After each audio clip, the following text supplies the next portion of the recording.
Kamusta kayong lahat? Ako si Lance Gabriel Pineda at pakinggan ninyo ang aking advokasya para sa edukasyon. Ano ang layunin at kahalagahan ng mga programa pang-edukasyon? Ito ay isang magkasamang pagsisikap upang itaguyod at suportahan ang mga programa na layuning mapabuti ang akses sa dekalidad na edukasyon para sa lahat.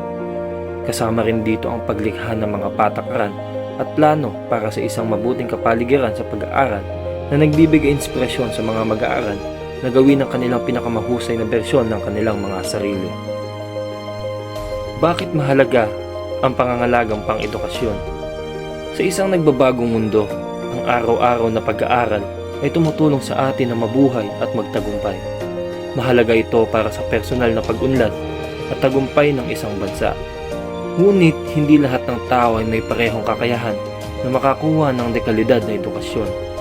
Dito pumapasok ang isang mabuting kampanya na nagiging isang malakas na pwersa para sa pagbabago. Mga pangunahing salik ng pangangalagang pang-edukasyon. Kampanya sa patakaran. Kasama dito ang pagtulak para sa mga patakaran na sumusuporta sa mga programa sa pagtuturo. Halimbawa nito ay ang pagtaas ng pondo para sa mga pampublikong paaralan at mga reformang nagtataguyod sa pag-alam ng mga kakulangan sa sistema ng paaralan. Pagpapahalaga sa komunidad. Ang pag-aaral ay lumalabas sa mga dingding ng silid-aralan.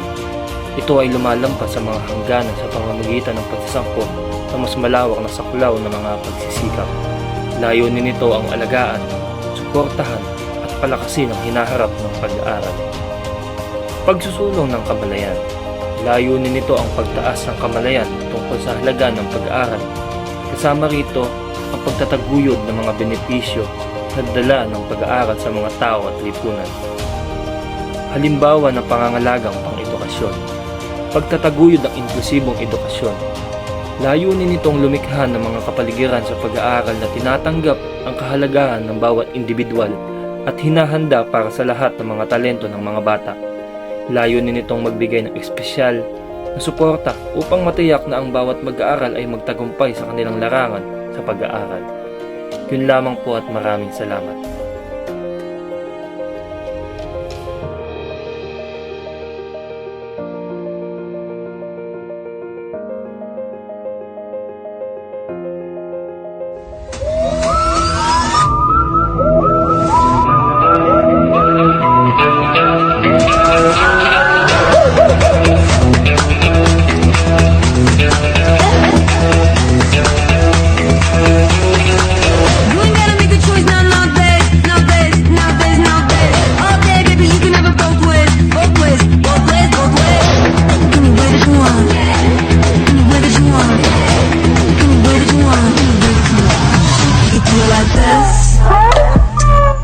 Hi, I'm Edgardo Austria, 24.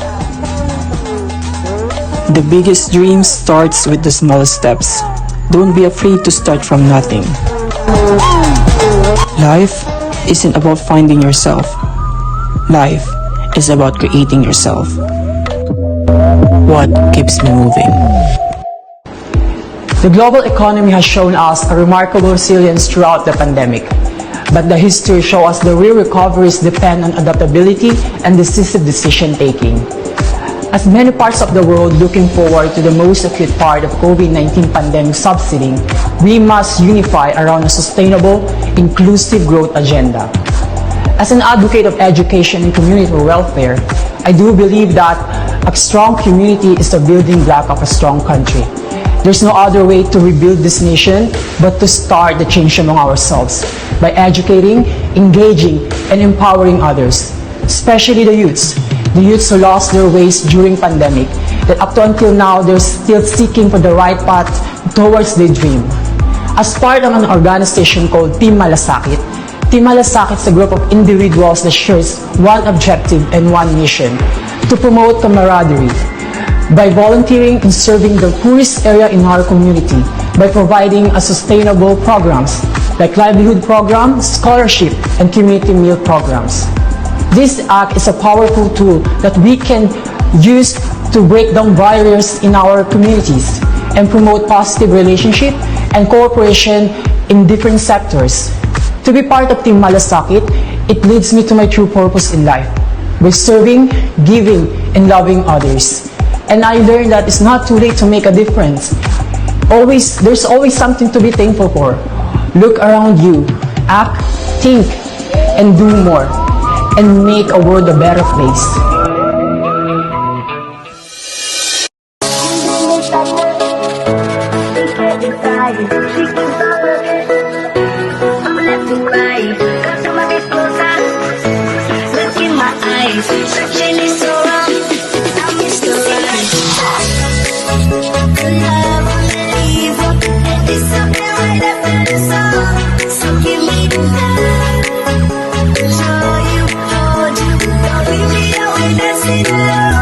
You can make up your mind.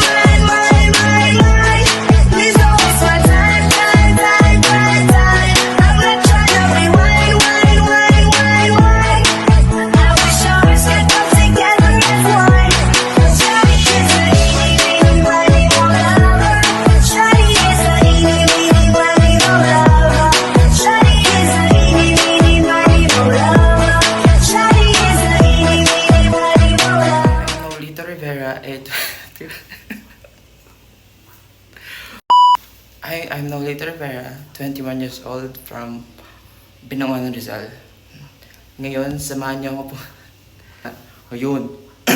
Ngayon, basta pupunta tayong Taytay. Nagja-jogging at saka pumapasyal dito. Lalo yung mga kabataan natin, may mga tayong mga siso, mga palaruan ng mga bata. Dinadayo itong ating school. Welcome po kayo dito. Thank you po kaya. I'm blasting our favorite tunes. I only got one thing on my mind. You got me stuck on the thought of you. You're making me feel brand new. You're more than a sunshine in my eyes. You got those pretty eyes in your head. You know it. You got me dancing in my bed, so let me show it. You are exactly what I want. Kinda cool and kinda not. Wanna give myself to you. Yeah, we're driving down the freeway at night. I only got one thing in the back of my mind. I'm feeling like this might be my time to shine with you, with you, with you. I got my head out the sunroof. I'm blasting our favorite tunes. I only got one thing on my mind. You got me stuck on the thought of you. You're making me feel brand new. You're more than a sunshine in my eyes. I got my head out the sunroof.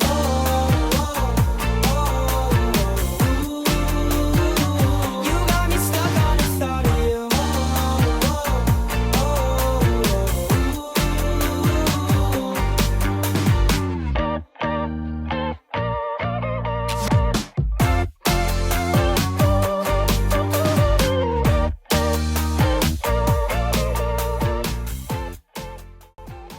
And what keeps me going?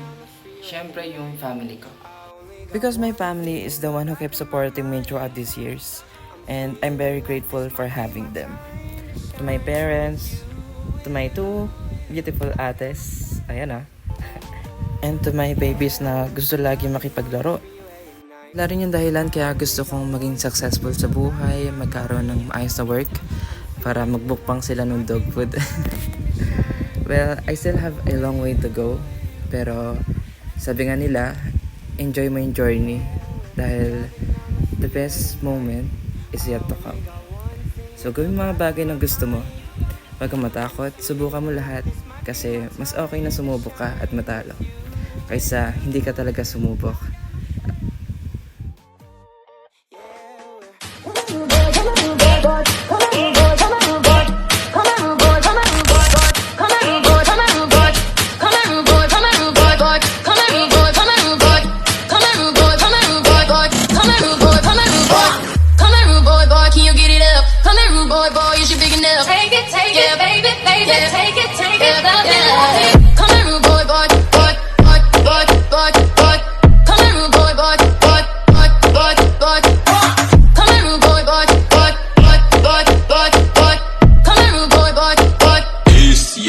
Tonight I'ma let you be the captain.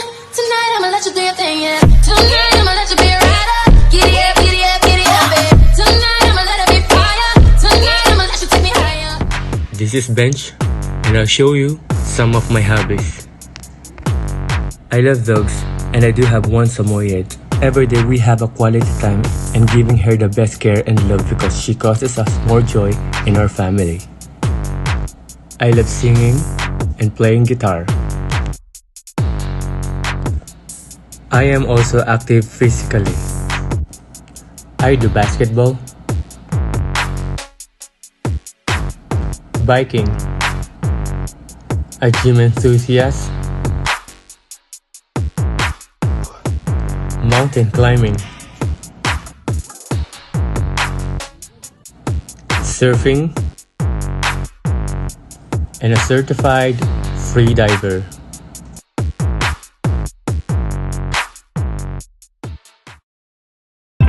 I am a fashion designer by profession, and some of my creations have worn by celebrities. Some have seen in national and international pageants. Germany!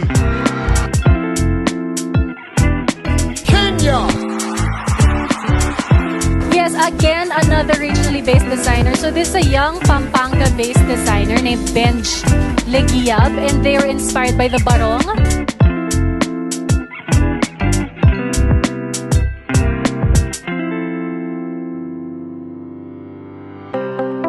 Taytay Rizal, known as the garments capital of the Philippines. That's why, as a fashion designer, I am very connected in Taytay market because of their quality and affordable textiles and fabrics. I also do love going to Changi. Here in Taytay, you can find many options and very affordable prices, but fashionable clothes and accessories.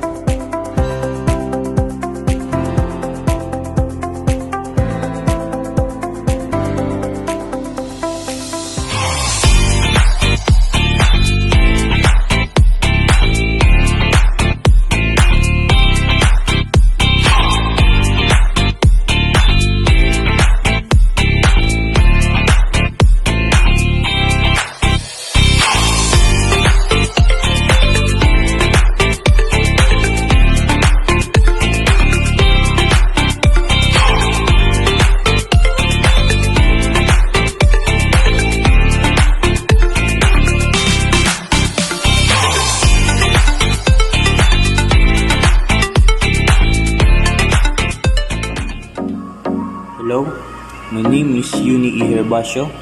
I am 21 years old. I represent Tacloban City. Right now, I am working out. My first workout is chest. When I'm working out, you should maintain proper form and feel the lifting with a tap for it to be more effective. As you can see, my last workout here is back workout to widen my back and give it shape. That's all, thank you. Wala naman akong nais banggitin, di pag-uusapan lahat na nangyayari sa atin. Pagkatapos ako lamunin at suyuin ang panahon, pati sa panaginip di man lang uminahon. Sadyang gusto ko lang naman tanungin ang iyong mata na madalas nagsisinungaling. Ang galing parang kahapon lang mahal mo ako. Hindi nasaan ganito ka magbabago. Pero kahit ganito, naiisip mo